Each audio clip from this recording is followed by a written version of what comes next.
Alright, geezers and gals. Oh, what a terrible start. This is just another little short video, a bit like the last one, where I talked about how weed feels different after psychedelics. And I thought I'd talk in this video about how mushrooms have changed my life. So I've been thinking lately about my prior trips and how they've really changed the entire course of my life. I mean, the whole reason I'm here is because I ended up deciding to investigate psychedelics and see what they were all about.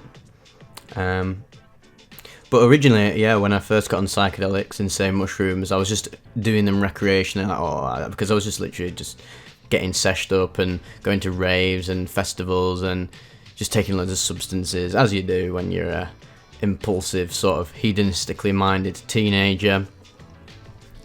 But it wasn't until a few years into my psychedelic use that I started to take them more seriously as a tool for spiritual growth and personal development. And originally, if you asked me when I was 18, I was like, oh, would you ever take psychedelics by yourself in your room? I would be like, nah, why would I do that? I'd rather take them with my mates or take them when I'm off my head or something. But yeah, after time went on, I eventually warmed to the idea of using them by myself, because to be honest, that's the best way, I think personally, to get the most out of psychedelics, is for you to do them by yourself. But if you're first starting off, of course, you've got to be safe and have a trip sitter, because it's better to be safe than sorry. You don't just want to start taking psychedelics by yourself in your room, attempting to achieve enlightenment or an ego death. You've got to wean yourself into it and build it up over the years, and it is a majorly long process, to be honest. I don't think people understand just how long of a journey your psychedelic use will be. It'll follow you throughout your entire life if you're very serious about it. So what happened with me basically was that quite a few years ago, I think 2018, well, fuck me, that is a few years ago now, isn't it? Like getting old now, me. That was about 4 years ago. That's so weird to think. So 4 years ago, me and my mates ended up stumbling upon this guy we'll call Dutch Dave. Funnily enough, he turned out to be Spanish in the end, but he sounded Dutch. Bit of a head blag, I know. It completely threw me off when I first met him. And he came to the uni in the city near where I live. Obviously, uni students absolutely buzz off ingesting chemicals and getting on the darknet and that. So he was sort of like the perfect dealer in a sense. He wasn't just like some mentalist person you find in some rundown council estate who's selling dodgy produce. This guy was proper on it. He got it all from darknet. It was all weighed and tested, and he was really trustworthy guy. Somehow ended up being like a white nationalist, which is strange considering he was massively into meditation and psychedelics, which obviously it really doesn't go hand in hand with some of the insights you receive on high doses of psychedelics. Strange. The human mind is fucking weird at times, isn't it? So yeah, other than that, he was a really sound guy, and he sorted us out big time with like these capsules filled with powdered mushrooms. I think they were cubensis. And yeah, he was like our main source of mushrooms. None of us had ever really done them that much before. I'd taken them like just randomly at festivals and raves if they'd been offered to me or I'd found them. But when I stumbled upon him, this was when I was just starting to take like spirituality seriously, as well as personal development.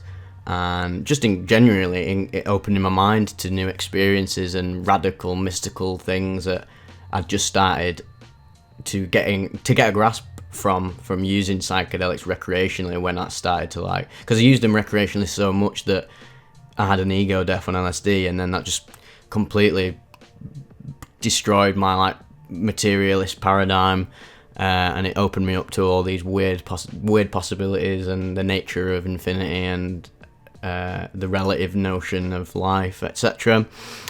So I started getting mushrooms off him, and I started off quite low. I started just doing 2 grams in my room every month or so, or once every 2 months. And then I was slowly building it up, because I knew that I wanted to build it up basically to try and achieve a heroic dose. in the end, I didn't end up achieving it. I've never actually done a 5-gram mushroom trip, but the trip that changed my life was actually on 4. I think it was either on 4 or 4.5. Nah, I think I bought 4.5 grams, and then I ended up just doing 4 grams because I was like, oh, I don't want to jump into the deep end just yet. It's always better to gradually increase the dose over time, because you don't want to fry your brain or take on too much, because some of the insights you can gain about reality and the universe from high dose psychedelics can sometimes be a bit PTSD inducing in a sense. So you really have to be careful with these substances. It really isn't a joke when people say that these are tools, not traditional drugs, like, I don't know, MDMA or coke, where you take them sort of recreationally. These are designed to open your mind to radical possibilities, so you've got to be careful with them. And thankfully I wasn't indulgent or impatient about it. I took my time with it, and eventually what happened was I had this mushroom trip on 4 grams, and it was unbelievably emotional. Like, I was crying my eyes out, I was looking in the mirror, I was dissolving, I was becoming one with the universe. I was on the verge of an ego death, but not quite.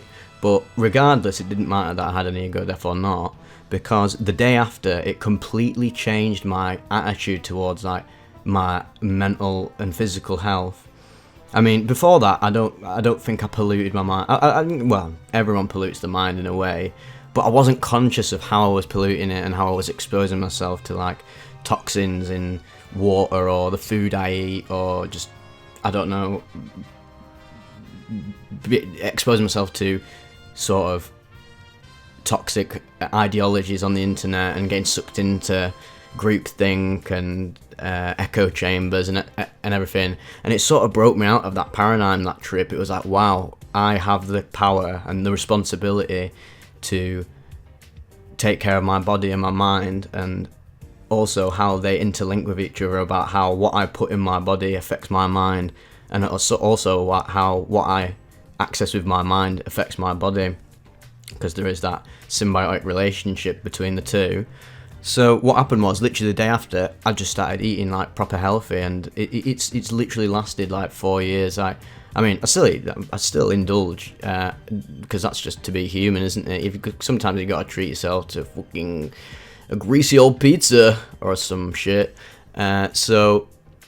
But before then, I wouldn't even think about that. Oh yeah, I'm sound me, I've got the genetics, I'll be fine. But realistically, you've got to think in the bigger pictures. That if you don't know exactly what's going on with your body, you might be susceptible to, say, the toxins in processed food and that, while another person might not be. But as humans, we all always want to assume that, I'm sound me, like, I'll be alright, I'll just fucking have this grease butty and I'll be alright in the next 20 years. Skip 20 years down the line and you've got fucking arthritis in your eyelids or something.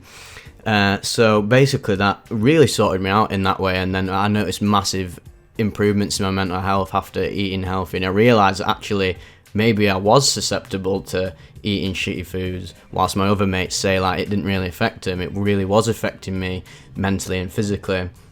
And that 4-gram mushroom trip allowed me to make the link between my mental health and my physical health, and it really has lasted. It's one I think about it all the time. Even though it wasn't one of my most, like, profound mystical trips, it was like such a pragmatic trip in a sense that it really sorted my life out on a base foundational level of, like, what I eat and consume, and it really opened my mind up to the fact that I am indoctrinated by my culture to be like, you see McDonald's adverts on the TV, like, surely it must be good for you if it's on TV or some shit. Like, it's easier for the mind to rationalize stuff like this. And what's really important and beneficial about psychedelics is it can break you out of these dangerous thought loops, these dangerous sort of, like, patterns of thought of, like, oh, surely it must be fine if they're doing this, if my mates are alright when they fucking inject milkshakes into their veins or whatever. And it can be hard to break out of it, and once you do break out of it, you realise, like, how much of a fool you've been. I mean, I realised how much of a fool I was to not take, like, this stuff seriously. And it also really improved my relationship, say, with my parents. I mean, it allowed me to be more empathetic to like their shadow, because everyone's got the shadow side, haven't they? Their egoic backlog, as I like to call it, these sort of your karma that you need to work through. And it made me relate more to, like, say, the frustrations that my parents have with me and I have with them. And it just opened my mind up more to the fact that, like, you've got to put yourself in other people's shoes to relate to them. And this in turn also really helped my mental health as well, because it made me more understanding of why people argue and have conflict. And realistically, what is conflict? It's like it's a release of this built up, pent up energy so that a new equilibrium can be formed. So in a way, conflict can actually be a good thing, regardless of the context. And oftentimes conflict can produce great results, even if within like this relative time frame, like within a week of like a conflict, you might not see the positives, but maybe in the next year you might see the radical positives that actually were there. So that's sort of like the counterintuitive nature of life. And just like that, we're getting on another tangent, so I better shut the video down right now before it gets out of hand. So yeah, I think you guys have been enjoying these weird little rambling videos of mine. Try to do like maybe like 1 or 2 a week if you'd like that, and if not, I'll never do one ever again. But yep, remember to stay safe, stay in school, stay on drugs. Oh shit, yeah, ignore that bit. See you later.